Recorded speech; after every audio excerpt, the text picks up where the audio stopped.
Diaspora et Afrique, deux réalités différentes. Introduction. Bonjour madame, bonjour monsieur. Le sexisme n'est pas uniforme. Il varie selon les histoires, les contextes et les sociétés. Chez les hommes noirs, on observe deux grands visages. Celui de la diaspora, marqué par l'histoire coloniale et esclavagiste, et celui de l'Afrique, enraciné dans les traditions, les religions et les structures patriarcales.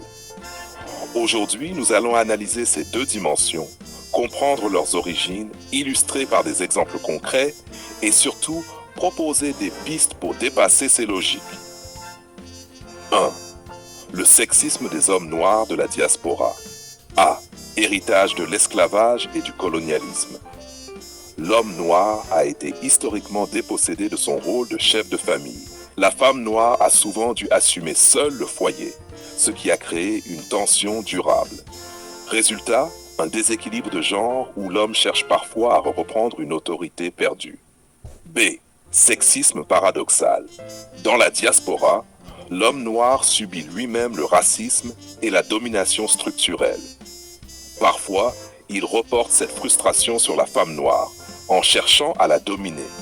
Pourtant, il sait que dans la société occidentale, ce sexisme est mal vu, ce qui crée une contradiction. Il exige une femme soumise, mais vit dans une société qui valorise l'égalité. C. Exemple concret. Dans certaines communautés afro-américaines, des hommes critiquent les femmes noires trop indépendantes, tout en glorifiant les femmes blanches. Dans les Antilles ou en Europe, certains refusent que leurs compagnes travaillent plus qu'eux, par peur d'être diminuées. Le sexisme des hommes noirs en Afrique. A. Patriarcat traditionnel. Ici, le sexisme est culturellement assumé et parfois même valorisé. L'homme est perçu comme chef, protecteur, pourvoyeur. La femme doit s'occuper du foyer, élever les enfants et obéir. B. Polygamie et hiérarchie. Dans plusieurs sociétés, l'homme peut avoir plusieurs femmes. La hiérarchie entre première, deuxième, épouse crée des rivalités et renforce la domination masculine. C. Religion et coutume. Les traditions et certaines interprétations religieuses consolident cette domination. Exemple, en Afrique de l'Ouest, dans certaines communautés musulmanes, la soumission féminine est prêchée comme un devoir spirituel. D. Exemple concret. Dans certaines zones rurales, une femme n'a pas le droit de posséder une terre à son nom. Dans plusieurs pays, l'idée qu'une femme seule, sans mari et incomplète, reste forte. 3. Diaspora vs Afrique, différence majeure. Diaspora, sexisme fragile, contradictoire, influencé par les blessures historiques et les modèles occidentaux. La femme noire est souvent à la fois admirée et combattue. Afrique, sexisme institutionnalisé, légitimé par la coutume, la religion et les structures sociales. Il est assumé ouvertement, parfois même revendiqué, comme une tradition. 4. Les conséquences pour les femmes.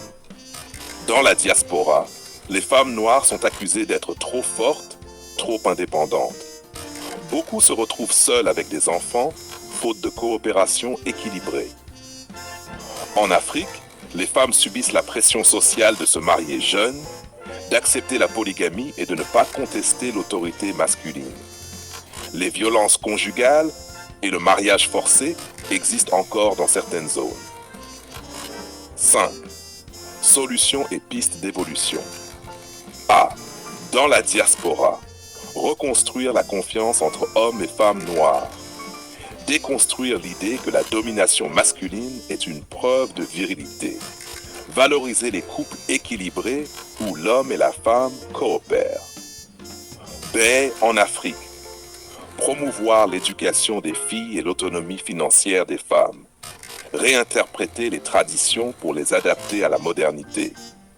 Créer des lois qui protègent réellement les femmes contre les mariages forcés, les violences domestiques, etc. C'est partout. Apprendre aux jeunes garçons que la virilité n'est pas la domination, mais la responsabilité. Créer des espaces de dialogue entre hommes et femmes pour dépasser les blessures historiques et culturelles.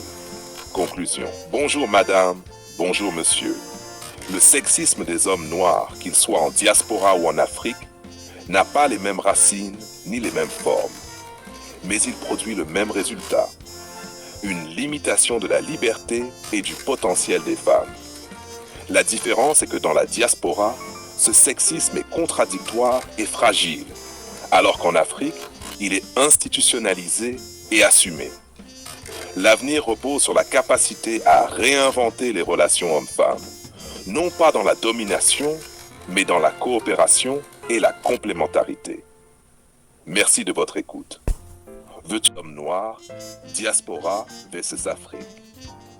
Bonjour madame, bonjour monsieur. Aujourd'hui, je viens vous parler d'un sujet sensible mais essentiel, le sexisme des hommes noirs. Un sexisme qui ne se vit pas de la même manière selon que l'on se trouve dans la diaspora ou en Afrique. Deux réalités différentes, mais une même conséquence. Des femmes blessées, limitées, empêchées. Dans la diaspora, le sexisme est contradictoire. Il vient de l'histoire coloniale, de l'esclavage, de la domination raciale. L'homme noir a souvent été dépossédé de son rôle de chef de famille.